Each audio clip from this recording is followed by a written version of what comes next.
आणि होऊन आम्हाला हरवू शकत नाही। यांच्या सोबत संघर्ष करता करताच आमचं आयुष्य गेलं आहे। आम्हाला माहित आहे त्या शेतकरी शेतमजूर बांधवाचं कष्टकरी आमच्या माणसाचं जे काही आयुष्य जगतोय आम्ही ते रोज ठोकरा घालत जगतोय। असं एक वर्ष नसेल जेव्हा आमच्या पीक पाण्याचं वाटोळं झालं नसेल। एखाद्या धीरूभाई अंबानीचं जर एवढं नुकसान झालं असतं तर अंबानी अटॅकून मेला असता, पण आपण अजूनही खंबीरपणे उभे आहे।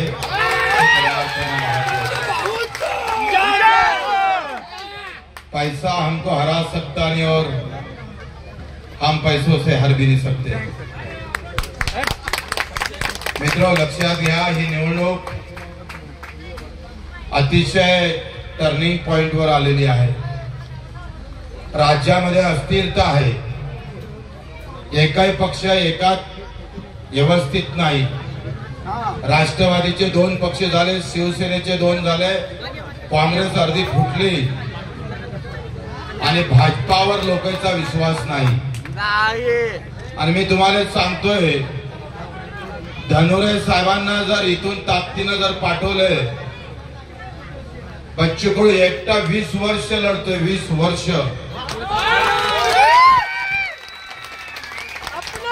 ज्या पक्षाचे आमदार 100 आमदार एका पक्षाचे आहेत।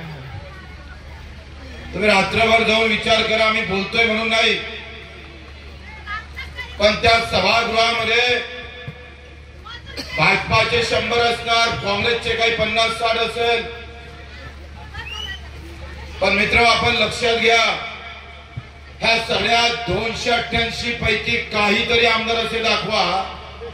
तुमच्या लातूर मधला अभिमन्यू पवार, मी जेव्हा शेतकऱ्याची बाजू मांडत होतो तेव्हा अभिमन्यू पवार भाजपाचा अडथळा निर्माण करत होता, शेतकऱ्याची बाजू मांडू देत नव्हता। यांना शेतकऱ्यापेक्षा नेते महत्वाचे राहिले, पक्ष महत्वाचे राहिलेले आहे।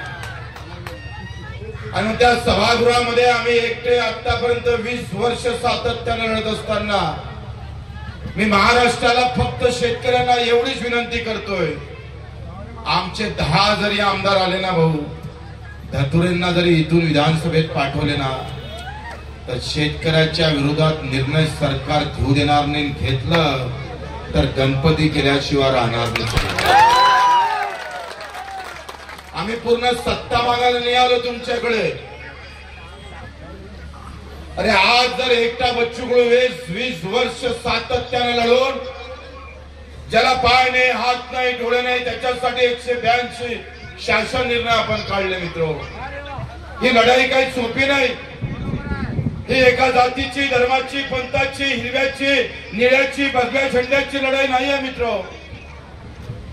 ही लढाई खऱ्या अर्थानं कष्टकरी, काम करी, शेतकरी, शेतमजुराची लढाई आहे।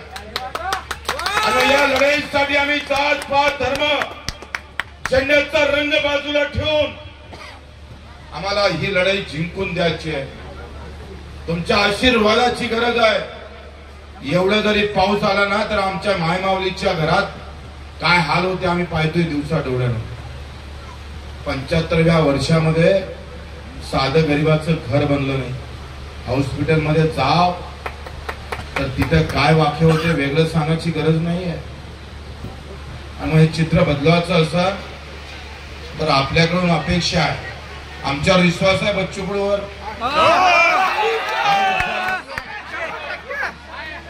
मित्र हो, हा विश्वास जर असेल तर मी सांगतोय तुमचा विश्वासघात होणार नाही। आम्ही नेत्याला बदलू शकतो, आम्ही नेत्याचा घात करू शकतोय, पण जनतेसाठी बलिदान करण्याची भाषा, जनतेसाठी आम्ही बलिदान करू शकतोय। लक्षात घ्या, आमचे राजाभाऊ चौगुले असं जिल्हा प्रमुख जेव्हा हेलिकॉप्टरनं घर पडलं, अरे जे उपमुख्यमंत्री देवेंद्र फडणवीस ज्या हेलिकॉप्टरनं जात होते तेव्हा एका गरीबाचं घर निस्तानीभूत झालं। क्षणात त्याचं आयुष्य उघड्यावर आलं। एकही भाजपचा मैकेलाल तिथं येऊन पाहायला तयार नाही। पण राजाभाऊ चौगुले सारखा पठ्ठ्यानं ते घर उभं हाच विचार हाच है। हम घर जलाने नहीं जाते, घर निर्माण करने वाले औलाद, हम जलाने वाले औलाद नहीं है, आम्ही घर निर्माण करणारी औलाद आहोत। आणि मग तलवारीच्या टोकावर धर्मजातीची भाषा करणाऱ्या आम्ही पाहतो त्या औलादीना आमचं आव्हान है, आप कोई नीला झंडा लेके आओ, कोई हरा लेके आओ, कोई भगवा लेके आओ, प्रहार सेवे का झंडा खड़ा कर देगी। आम्ही सेवेतून जिंकल्याशिवाय राहणार नाही। आणि मग धतुरे सारख्या एका कार्यकर्त्याला मित्र ज्या पद्धतीने धनुरे साहेबांनी ज्या पद्धतीने इथं काम सुरू केलं त्याला आशीर्वादाची तुमची गरज आहे। जातीपातीच्या बाहेर जाऊन मित्र हो तुम्ही ही लढाई जिंकायची आहे। ही लढाई सामान्य शेतकरी शेतमजूर काम करणारा कटलावणारा मजुराची ही लढाई आहे। ते पूर्ण सांगत बसत नाही कारण ती वेळ आता पावसाची तशी नाही आहे, नाहीतर तुम्हाला पूर्ण इतिहास सांगितला असता। 75व्या वर्षामध्ये काँग्रेसनं काय केलं, भाजपनं काय केलं, हे दोनही पक्ष सारखेच आहे। बॉटल भी वही है और शराब भी वही है, खाली लेवल बदलला। भाजप आणि काँग्रेस मध्ये काही फरक नाही। आणि हा फरक जर पाहायचा असेल, अरे कलेक्टरला 7.5 लाख रुपयाचा खर्च होतो महिन्याचा आणि मजुराला 300 रुपयाची सांडी आम्ही पाहतोय मजुरी भेटत नसेल, आणि माझ्या घरकुलाला जर 1.25 लाख भेटत असेल तर यांना जागा दाखवल्याशिवाय राहणार नाही। लक्षात साधं 75व्या वर्षामध्ये घरही भेटत नसेल तर बदला काळाचा मित्र सोयाबीनचे भाव पडले, 12,000 रुपये क्विंटल सोयाबीन राहिले असते, पण हराम खोरेनं बाहेरून ते आयात केलं आणि आमचं वाटोळं करून टाकलं। आणि ही लढाई लढायची असेल तर एकटा लढून नाही चालणार आहे, तुमच्या आशीर्वादाची गरज आहे, तुमच्या सगळ्यांचा आशीर्वाद आहे।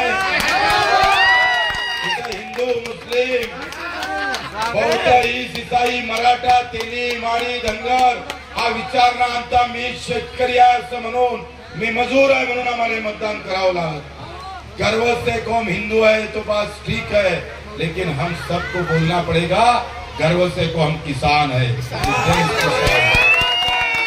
विचारांना आम्हाला हे मतदान करावं लागेल, हे चित्र बदलावं लागेल। मी सांगतोय 10 जरी आले तरी बच्चे को चित्र बदलल्याशिवाय राहणार 10 जरी आले तर। आणि म्हणून आपल्या सर्वांचा आभार मानतो, सगळ्यांना धन्यवाद देतो। जय हिंद, जय महाराष्ट्र।